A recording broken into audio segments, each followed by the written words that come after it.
and we're talking about Fishing with John, directed by John Lurie from 1991. RJ, do you know who John Lurie is? I have no fucking idea. I had to look it up like 5 minutes into the first episode. Yeah, that's fair. So what can you tell me about John Lurie now that you've looked him up? There's not much to know. He's a composer. Often collaborates with Jim Jarmusch. Yeah. Yeah, he made Is that it? two. Yeah, pretty well. So yeah, he was part of an act called the Lounge Lizards back in the day, and I'm sure he's still rocking with them. Though I think I saw something about like him having like Lyme disease or something like that.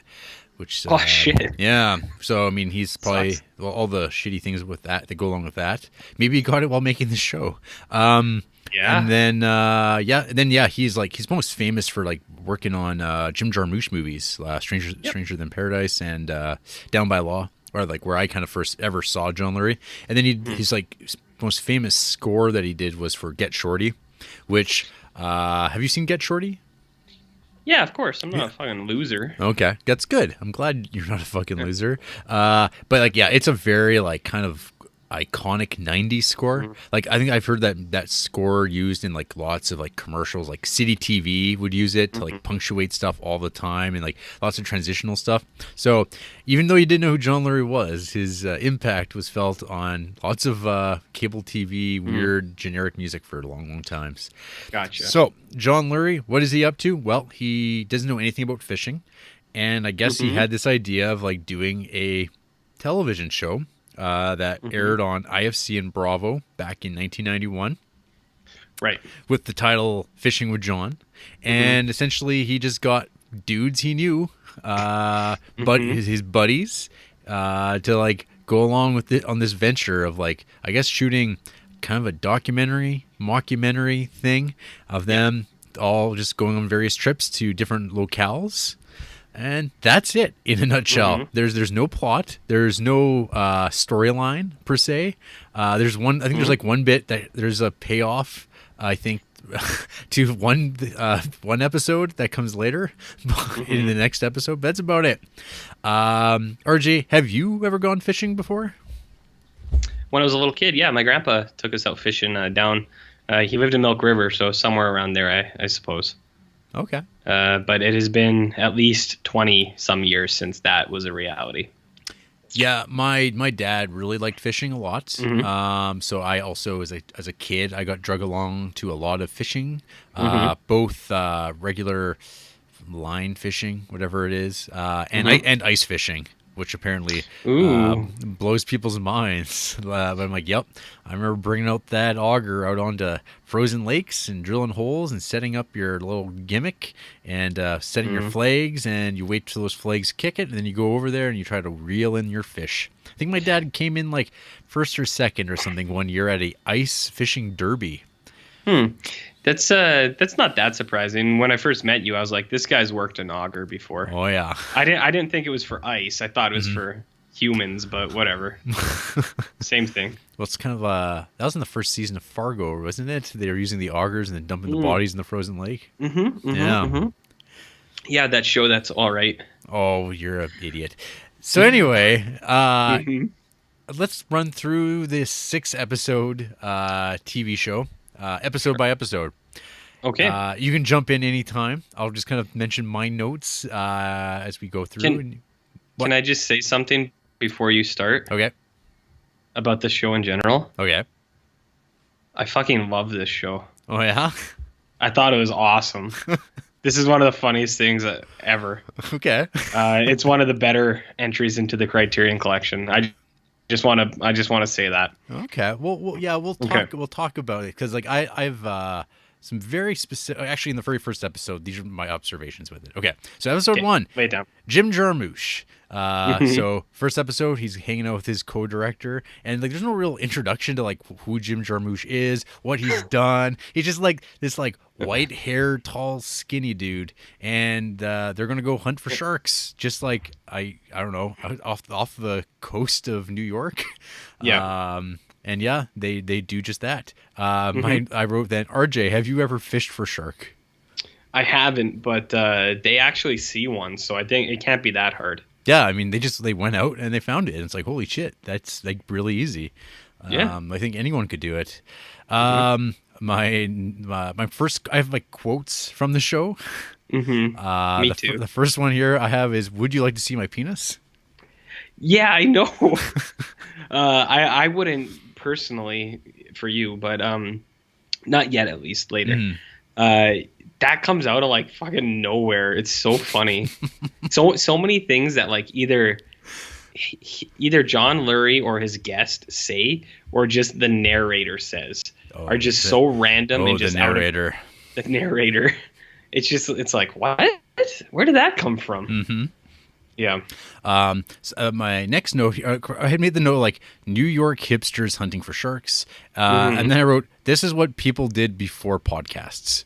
So, that is essentially what this was. It's like these guys are like, we have like, let's do something, I guess, and they didn't have the technology to do podcasts, and so at that time in 1991, they filmed fake TV shows about fishing.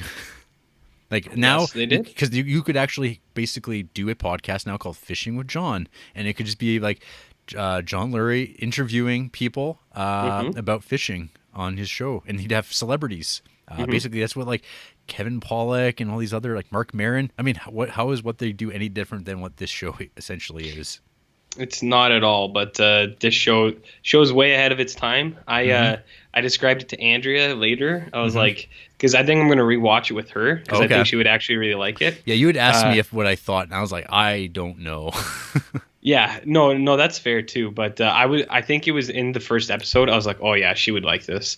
But I described it to her as like Anthony Bourdain meets The Office, because it's like. It's like, so like me and Andrea are big advocates of the Food Network and sometimes the Travel Network. So Anthony Bourdain is him and like Rick Stein, those like traveling chefs. Yeah, love that shit. I love shows like that. So I thought it was like that, but it was also kind of like The Office, because it's like a joke, kind of like they're actually doing this shit, but like they don't take, like, it seems like they don't really care. They're just kind of out there, and they like make a lot of funny jokes. I'll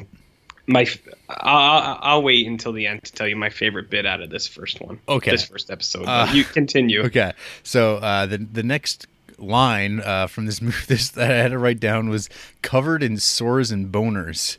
Oh, I had that too. Because like it's one of those things where you're like, wait. What did he? Wait, you have to go back. It's like, what do you mean? Covered in sores and boners. All right. And then I believe this must be a line from the narrator, which is, "How deep is the ocean?" Yeah. And like, no one knows. No one knows how deep the ocean is. No one knows. I liked the Peanuts parents warble that the shipmate gets, where he's like every time he speaks, even though he's like right off camera and he should be clear, but they've dubbed him over as his oh, I see.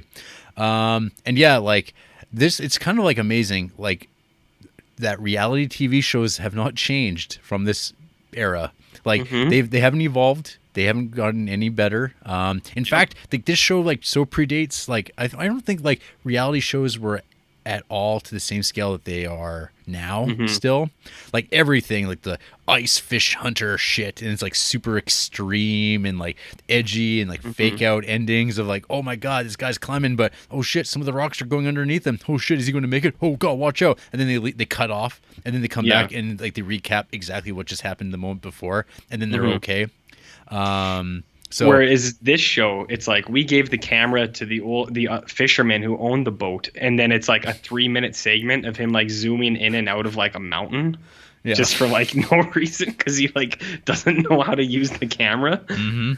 But they leave it in. Yep, they left it in. And then there's the asshole narrator who just like he's finding things to talk about, and then there's this like there's things where there's no action going on, and then he gets to like just do what he does, and he gets do whatever he does, and that's like a theme for the next 6 episodes. And then I appreciated that they were catching and releasing. That was very nice to see. They're not. That comes up in a few of them. Yes, yes, it is. There's like one of the later episodes. There's like you're like, oh, they're worried that the fish didn't make it over the reef or something like that, and they're like, oh shit, is it okay? It's like, oh, they're just in it for the sport and not there to chow down. Yeah, that's like, I mean, those are my notes for the first episode. Yeah, so I also had the boners thing. I thought that was really funny. When they talk about sharks, I think it's really funny in the first episode. It's like they talk about how the only like predator to a shark is man, and then later they're like sharks, the only predator to man. Like they reverse it, and like he like can't keep it straight. And he says something about like it's like the shark reigns in his underworld kingdom, and that's I think that's when he's like, how deep is the ocean? Yeah. We don't know. And then he said something I don't remember exactly what it was, but it was like shark is German for sharky, which is a translation means Dylan. It was like something like that. I thought that was really funny, and then. It's just such candid banter between like him and his guest. Like you can tell they're like friends. Oh yeah. And then he tells that story. I can't remember if it's him or Jim Jarmusch, where they caught a devilfish and then they were so scared they just cut the line and ran home. He's like, I didn't even know what to do. He was like, I was so fucking scared. And then like what you said, it's so funny that it just starts with absolutely no information. Like you don't get introduced to Jim Jarmusch. You don't get introduced to John Lurie. No. All it says is John doesn't know knows nothing about fishing. Yeah. That's his sole introduction. But my favorite moment in the first episode, and probably in the whole 6 episodes, is they're like trying to fish and they're like, this isn't working. So Jim Jarmusch, it like cuts to a scene, like it's like I was saying, it's like out of The Office or something. Jim Jarmusch is holding a huge hunk of cheese over the water, and John Lurie has a gun, and they're just like holding it, like both of them over the water, like waiting for something to come bite the cheese. It's like a cartoon. It's fucking amazing, man. That made me laugh so hard. I was just by myself. The cats weren't even around, and I was laughing by myself. So, that first episode really set the bar up there for me. I was like, man, because it was like we were saying last week, I had no idea what this fucking thing was at all. Yeah. Well, this is like a weird, because so for me, like I kind of knew what it was because like when I was younger and like I pour over like the Criterion Collection catalog, and I'd look over and people was like, what's Fishing with John? And then I'd look it up and I'm like, oh, it's like a TV show thing about him fishing. I'm like, and when you're paying like $40 US to get like a Criterion back then, you're like, I'm not going to get that. But then we were house sitting for this couple here in town, and he just randomly has a copy of it. And I remember like Chanel would watched it like years ago, and I kind of like saw it like in the background, half on, and I realized I'm like, oh, I should like sit down and actually watch this rather than just kind of from afar. So now I'm doing that. Now you did it. Yeah. So episode 2. We get Tom Waits, and John and Tom are off to Jamaica. We open up with my first thing I wrote here was stroke. And we follow up with the narrator's great line of having destroyed their car. The narrator is awesome, and Tom Waits is a fucking maniac. I don't know how much you know about him, but he's such a crazy dude. Yeah. So, folks, Tom Waits, he's a musician. He makes albums, and he's an actor. And he's made some pretty sweet CDs. I highly recommend people check out Frank's Wild Years. That's very, very good. That's like kind of like from his like probably his triptych of like awesome CDs. It's like Rain Dog. I can't remember what it is. And then like Swordfish Trombone. But yeah, Frank's Wild Years is ace. Anywho, so next there's like you had a nice little rendition of them singing Along the River of Men, all very off the cuff. And then you get the exchange of cheesefish. It's France. It's a different place. Yeah. Well, they call things different over there. Like some places call it a chicken fish, as Tom would say, and then France calls it a cheese fish. And he's like, "What is this cheese fish?" I don't know. It's just what they call it in France. And they're talking about cows, and he's like, "Is that a fish too?" No. This is a real cow. So, Come on. so this episode is either my favorite or my second favorite. Because like Tom Waits is just so like he's just, like I don't know he gets it like the more than everybody he nails it really well. Like he gets the tone of the show and his like kind of like non sequitur and his like his like persona like from his songs and stuff like that. He has a good character that he plays along with it. Like where it's just like he wakes up another day of adventure, John. And I wish I had Tom Waits with me on my daily adventures. Man, that'd be cool, but it'd be pretty spooky. Yeah. Yeah, he's a spooky guy. Yeah. And I mean, like, I just not doing a great job of laying out what's happening on these episodes because I think that's pretty pointless because it's just like they're going fishing in Jamaica. This one, they're on a steamboat and they're along a river and they're there to catch fish. In the previous episode, they went off in a boat off the coast of New York and onto the Atlantic and they were going to catch a shark. This one, they're just fishing, hanging out. You get the narrator saying things like, I'd love a bite of your sandwich. Oh fuck! I thought that was so funny because there's like no dialogue or nobody says anything for like 20 seconds, and then just out of nowhere it's like, "I'd love a bite of your sandwich." It's like, what? Where did that come from? Yeah. And then we have like John Lurie apparently at some point saying, "I wonder when I had my last tetanus shot." And then of course, there's a point where Tom Waits is getting seasick. From being out on the river, and he's just like he's getting kind of sick and he's like, well, why don't you just vomit? Like you eat breakfast and you're feeling well. He's like, it was such a beautiful breakfast. I'd like to hang on to it for a little bit longer. Just great. He gets it, man. Like you said. He's like definitely. I think I mean, he's great in this. And then there's some gambling, and Tom Waits is definitely in his element. He's got like a lady down a Jamaican lady hanging off of him as he gambles away, just the way that it should be. And then of course I think my favorite line of the entire series is, I have to ask you something, John. Have you ever caught a fish before? I've never seen you catch a fish. Classic Tom Waits. Classic Tom Waits. Like I said, he's got the best lines, I think. He does. Yeah. They're really good together. There's a really funny moment too where another boat goes by and Tom Waits is like, are they biting? Yeah. Are they biting today? And if you don't look at them, if you look at the boat, there's a scene where a guy has a blue blanket over himself. Yeah. And he peels it back for a second to like look, and he's like, oh, they're still filming. And then he puts the blanket back because he's like a crew guy that's just hiding on the boat under a blanket. It's fucking awesome, man. And it's just funny too because like John Lurie and Tom Waits like don't even pay attention to him because he's just hiding. He's not there, man. It's just water. And the effect like that, like these accents, are they biting today? Or not quite Australian, but are they biting today? Are they biting today? And they're just yelling at those guys. Like you do. That's what you do when you fish. Oh, they're coming back around. And then they show off, and yes, they were biting that day. Tom Waits puts a fish in his pants. Oh, fuck. He's got a great line where he's like, where do you, like, because they have to use live bait. And he's like, where do you hook it? John Lurie's like, through the eye. He's like, oh, I can't do that. Oh. He's like, he looked at me. He's like, we have a relationship now. He's like, I can't do that to him. And then he fucking hurls it into the water, and he's like, "You're supposed to keep it alive. It's definitely not that anymore." Because it's just like, you just like whip this thing onto the water, and just like like a person falling into water. It's like hitting concrete, and it's like, look, it's floating at the top. Yep, good stuff, man. Very good stuff. Very good. Yeah. Episode 2 is also pretty premium. Episode 3, we were going to Costa Rica, and we're going with Matt Dillon. Yeah, famed Matt Dillon, famed actor at his tip top.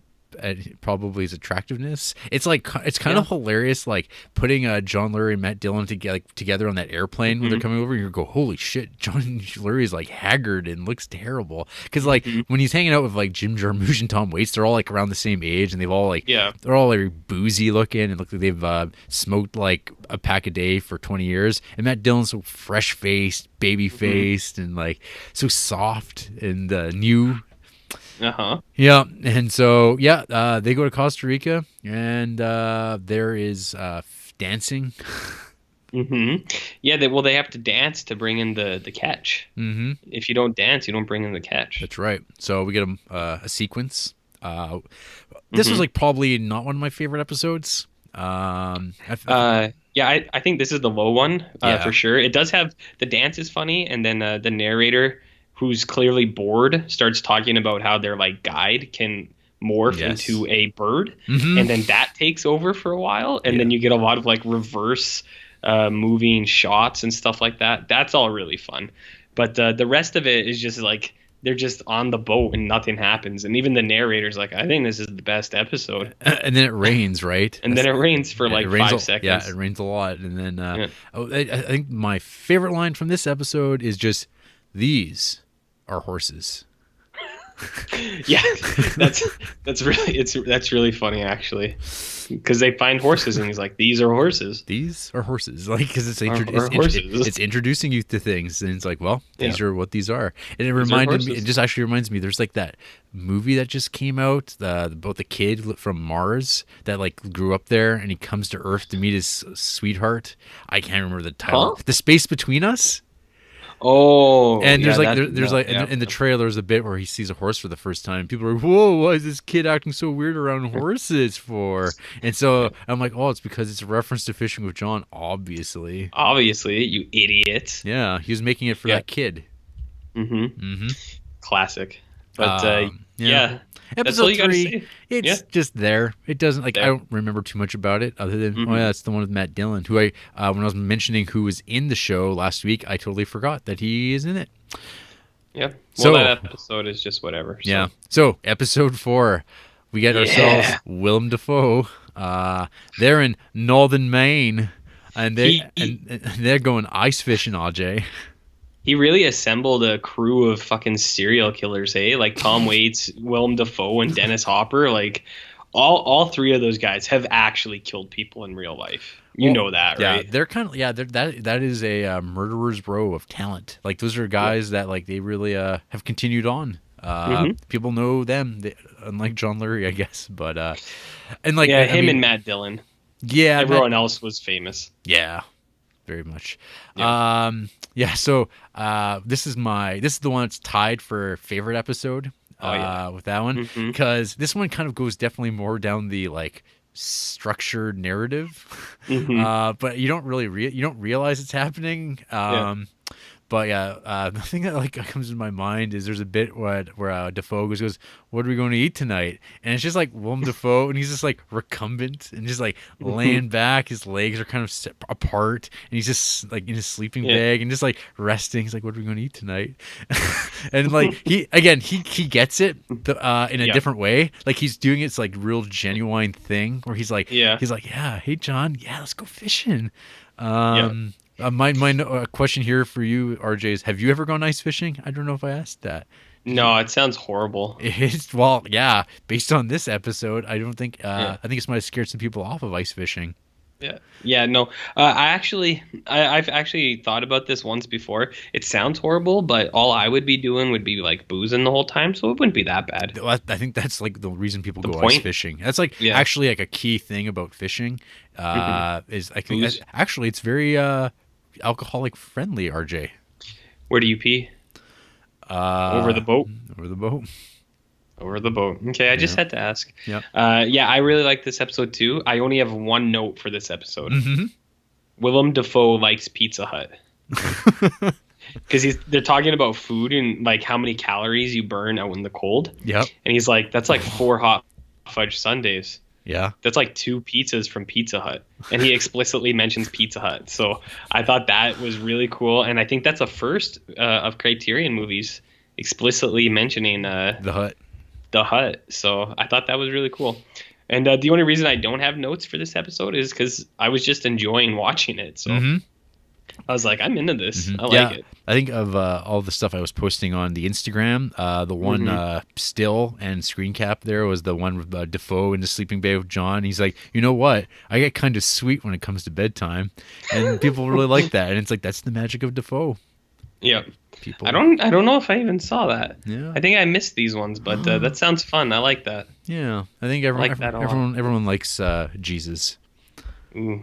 A future Jesus that we will once again see. Yes, we will. And yeah, so I mean, this episode, it's about failure to catch fish, and what happens when you don't catch fish is you wind up dying. So at the end of episode 4, it is declared by the narrator that Willem Dafoe and John Lurie have died of starvation. And it just ends, and that's it. It's great. Oh, there's like, okay, we skipped over the bit too, where it's like before dying, Willem Dafoe is like, because they built this like little shack on the ice, and like it's like the camera's outside, and then like you see it like John or Willem Dafoe like moves some wood over, and he looks out and he goes, "John, the flag's moved," and it reminded me very much of him, his character in Life Aquatic. Yeah. It's like, yeah, he's got that like naivete that he decides to play with when he does comedy. That's like really good. Yeah, Willem Dafoe rules, man. Yeah. Hey, do you know he's going to be in that Aquaman? No, Aquaman? No, I didn't know that. He is. Who's he in that? Balco, just like an Atlantean dude, general in the army, some shit. I also, even cooler, I heard he's going to be in your buddy Adam Wingard's Death Note as the demon guy. What's his name? Like Ryuki or something? Oh, really? Huh. Yeah, well, the voice of Ruck. Maybe, yeah. Anyways, Willem Dafoe's cool. Yeah, Willem Dafoe. My Willem Dafoe anecdote is that I remember him being in Speed 2. And like he stood out in that movie for me back in the day. I thought he had like a crazy weird jaw and crazy face, and I remember being like, "Oh, that guy would be a wicked Joker." Like that was like always my like casting. Yeah. He'd be a great Joker, and I had no idea like, oh, that's Willem Dafoe. He's like a major big deal actor. And it's just like the first movie I saw him in, Speed 2. Speed 2. Yeah, that's not bad. I think mine was probably Spider-Man. Yep. Anyways, I like him. He's a pretty neat dude. And now he's turned into Kellyanne Conway. Ooh. Oh. Anywho, so episode 5.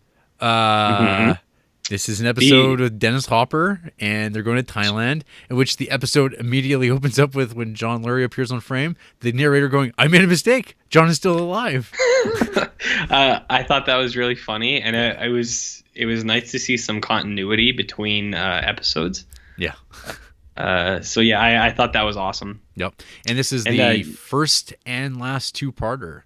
I was going to say, you undersold it. It's the 2-part finale. Yeah. Yeah. Unfortunately. My main note really here, because like I said, like I kind of fell into the thing where I just kind of stopped really taking notes.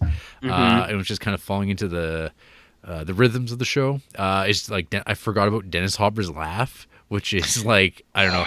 It's like great. I always love his. Oh yeah. Well, baby wants to fuck, right? That's and right. He's always laughing about it. Yeah, my first note was Dennis Hooper. Is it Hooper or Hopper? Hopper. Well, whatever. Dennis Hopper Not to be grunting. confused with Toby. Toby Hooper? And that director he of Salem's sucks. Lot. I didn't even bring that up because I was going to say it because I might watch apparently he did some other Stephen King movies. I'll watch those next week. I'm pretty convinced Toby Hooper is a bad director. So I'm going to figure out for sure. I've seen more movies of his I don't like than I do like. So yeah, that's very true. So anyways, Dennis Hopper grunting. There's a scene where he's just like, you know what and don't forget Texas Chainsaw Massacre 2 with Dennis Hopper. That's true. One of the worst fucking movies I've ever seen. Yeah, that's bad. Salem's Lot is bad. What else did he do? Did he do The Mangler? Yeah. Yeah, I'm going to watch that fucker too. I don't got high hopes. Mangler's sweet, man. Is it? Yeah, I love that movie. Well, it's probably because, not because of Toby Hooper. But yeah, Dennis Hopper grunts in this movie in this episode for like 20 minutes. Yep. Not 20 minutes, like a minute, but it's pretty fun because he's just like, just making grunt sounds. I like that. You forgot. They go to Bangkok and they're hunting giant squid. The fabled giant squid that a lot of people have either never seen, even though a lot of boats go missing. And they go to the sanctuary of squid monks, which I thought was really funny. There's the squid hypnotism. Yes. And that's why a lot of people have not been... able to catch the squids. And they actually gets hypnotized. The And they narrator declares. Yeah, they don't remember that though. I also think there's a really nice mundane lunch scene where they're just eating lunch, Yep. and there's like questions about the ice cubes, and it's like, oh man, I can't eat that. He's like, can't eat those ice cubes here. I'll kill you. And I thought that was really funny. And I think the last line is just beautiful. You know, should I say it? Should I tell it to the people out there? Spill. The last line, it's like, whether there is a giant squid or not, life is still beautiful. That's right. And I'm like, you fucking did it, John. You figured it out, man. Nailed it. Yeah. Do you have any other things to say about the last episode? No, not really. Like I said, it's just kind of like by the end, it just kind of played out. It went out the way it went in. So impressions of the show as a whole. Okay, so my first thing was like when I was watching this was like, wow, like this is just like a weird like show from like, or like a segment from Wonder Chosen, which I don't know if you've seen Wonder Chosen or not. A little bit. Yeah, I mean, it pretty well, like, I mean, if this show came out now, it would be on Adult Swim. It would be 10-minute long episodes, and it would completely fit in with the like aesthetic. Like, because I think that those guys, like whatever that is, the dudes who did that stuff, Pfeiffer, they're like totally on the same wavelength as this. This is probably one of their favorite things. And they go even further into like kind of like making things like unwatchable. Like horse apples. I don't know if you ever heard of that episode, or like the Patience episode. Like they kind of like went into like making shows that are like actively difficult to watch, and like that's the comedy of it. Andy Kaufman stuff. Yeah, but in further than Andy Kaufman ever did. Like that's like that's like their starting point, and like this is like sort of in that wavelength. Is like that the Andy Kaufman sense of humor. This is very much like that. It's dry. It's like it barely registers as anything. Like it's not necessarily a comedy. You have to like kind of be where you have to like kind of go along with what they're laying down. And I think this actual sense of humor has aged fairly well into like what people find funny now. The one thing I found kind of lame with looking over like Letterboxd comments is like people saying, "Oh man, you got to be high to watch this," or "Oh shit, I wish it's not true." It's like I'm like fuck. It's so lazy people. Yeah, that's not true at all. I wasn't high, and I thought the show was delightful. Yeah. Fucking, you don't gotta get high because I'm high on life, Jarrett. No, yeah, that's pretty lame. The show's fucking wicked. As I said at the start, I think this is awesome. It's one of the best shows we've watched so far, and I mean that with all earnesty. And that's a genuine comment from me. Yeah. I had no idea what this was, and watching it, I was so happy, and I was like, I really like this. So it was a very delightful and refreshing entry into the Criterion Collection. I'm not really sure why it's there, but I'm happy that it is, and I'm definitely gonna watch this again. It was super good.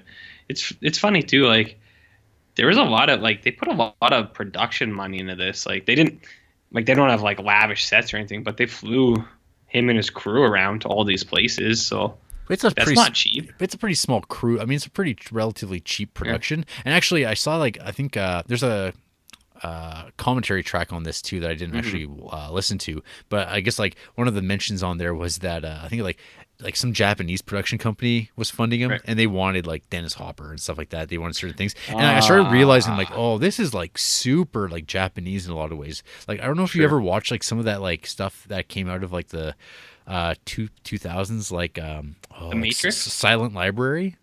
No, did you ever watch Silent Library or hear of that? I've never heard of that. You would fucking love it. It's like fucking. So here's this. The premise of it is that it's like two tables of like Japanese like 20-year-old dudes, and there's like one like black guy, and the whole gimmick is that they get dares, and like they have to be completely quiet. There's like a sound measurer about what they're doing, and there's this like I can't remember. It's been a while since I watched it, but there's like signage that like it's a game show. and like it comes up with like, this is what you have to do, and it's like horrific things that like you have to like do to your body, and like but they can't do it, but they can't make any sound when it happens. It's like putting your like put your penis in a mousetrap or like that sort of stuff. But it's like, but like that's like I don't even know if that ever happens. But it's like it's actually probably a little bit less malicious than that. But it's like stupid things like you have to do this to your nipple, and like they have to, and you can't make a sound, and like even though you're getting kicked really hard or something's happening to you, you're like. And so it's like it's hilarious. Like it's just inherently comical, and so like, that's sort of like.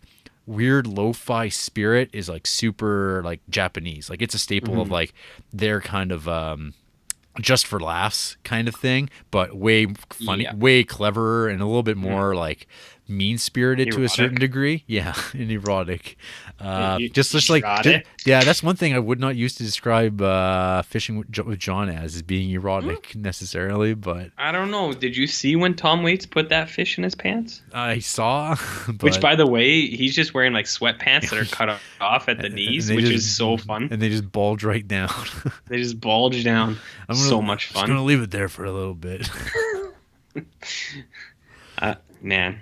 No, that Silent Library sounds super cool. Oh yeah, I do. There's like there's some other cool stuff. But yeah, I think you would love that show. It ran for a while too. Yeah, you send it my way. All right, they're just on YouTube. Like Okay, I'll check that out.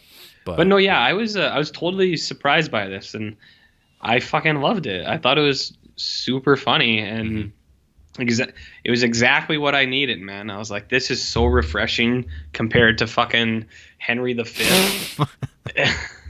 So this is like whoever put this together, they were probably like, or like the numbering, they were like, we got to put this fucking Henry V movie in here. The old man wants it. It's like let's give the people something like that, like, you know what I mean? Like they're like, we know Henry V sucks. Here's something for you. Something fun. It's not even a fucking movie. They're like, we know you need this. Yeah. So we'll give you one. And like a little wink, like wink. So wink. This was exactly what we needed. Nice. Well, I feel fucking refreshed.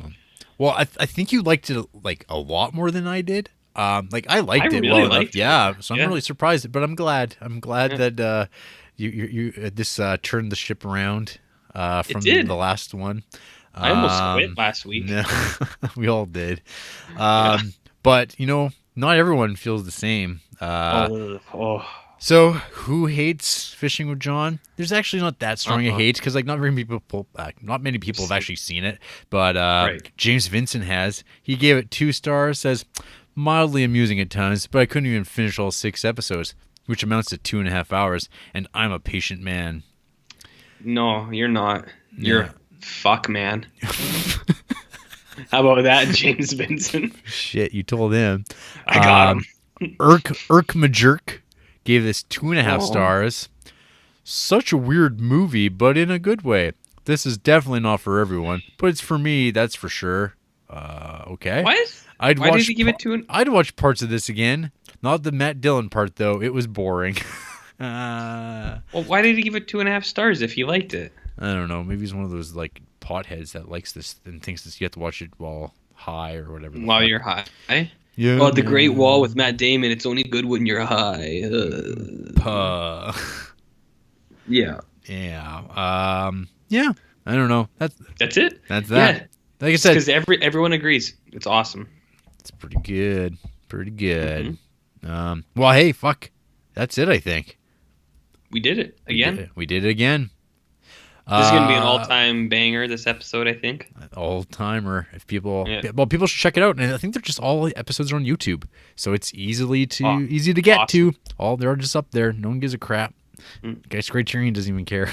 just watch them. Check it out. Just don't bother with the Matt Dillon. Check out that Tom Waits, that Willem Dafoe. Check them all out. It takes no time at all. If they redid this as a blue, I would buy that fucker. Easy. No problem. Cool. Well, after the break, we're going to take a bite of our sandwiches, and we're going to find out how each other our penises and how deep that ocean is. Ooh.